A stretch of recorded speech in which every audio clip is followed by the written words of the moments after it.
জাঙ্গিয়া pant পরে হ্যাঁ একটা প্যান্ট পরাইতে হবে। তাই ওদের ঠাকুর এর আগের বারে যখন আসছিলাম না লোক মানে আমাদের মায়েদের বয়সী লোকরা ওখানে ওখানে এসে মাথা ঠুকে ঠুকে দিচ্ছিল।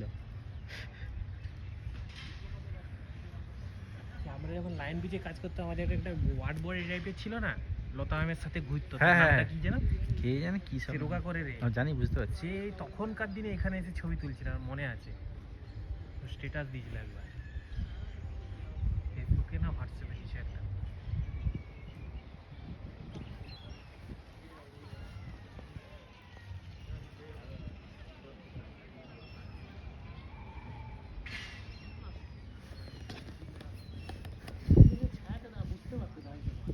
রোদটা ভাল লাগছে।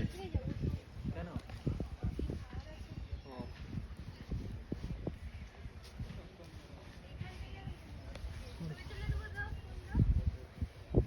এইটা আমারটা না, আমি একটু ভিডিও করে আসি, দাঁড়া, তারপর তুলে দিচ্ছি। একটু চাই, এইটা দিয়ে তুলে দেবো।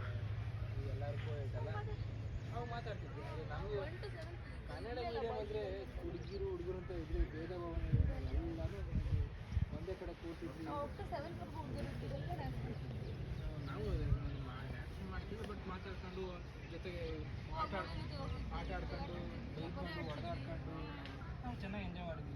ಇಂಗ್ಲೀಷ್ ಸ್ಕೂಲಿಗೆ ಬಂದಾದ್ಮೇಲೆ 5ನೇ ಕ್ಲಾಸಿಂದ ಅವಾಗಂತೂ ಯಾರನ್ನೂ ಮಾತಾಡ್ತಿಲ್ಲ. ಅಂದರೆ ಹಾಯ್ ಬಾಯ್ ನೋಡ್ತಿದ್ಯಾ ಕೊಡ್ತೀರಾ ಇಷ್ಟು. ಆಮೇಲೆ ಪಿಂಗು ನಾಗಂತೂ ಬೇಡವೇ ಬೇಡ, ಬರೀ ಹುಡುಗಿನ ನೋಡಿದ್ದೆ.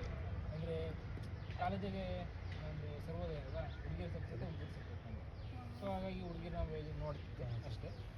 ಟ್ಯೂಷನ್ಗೆ ಹೋಗ್ತಿದ್ದೆ, ಟ್ಯೂಷನ್ ಅದು ಅಷ್ಟೇ, ಯಾರನ್ನೂ ಮಾತಾಡ್ತಿರಲಿಲ್ಲ. ಜಸ್ಟ್ ಆ ಕಡೆ ಈ ಕಡೆ ಹೋಗಿದ್ದೆ ಅಷ್ಟೇ. ಪಕ್ಕದ ಹುಡುಗಿ, ಅವ್ರಿಗೆ ಯಾವ ಪರಿಚಯ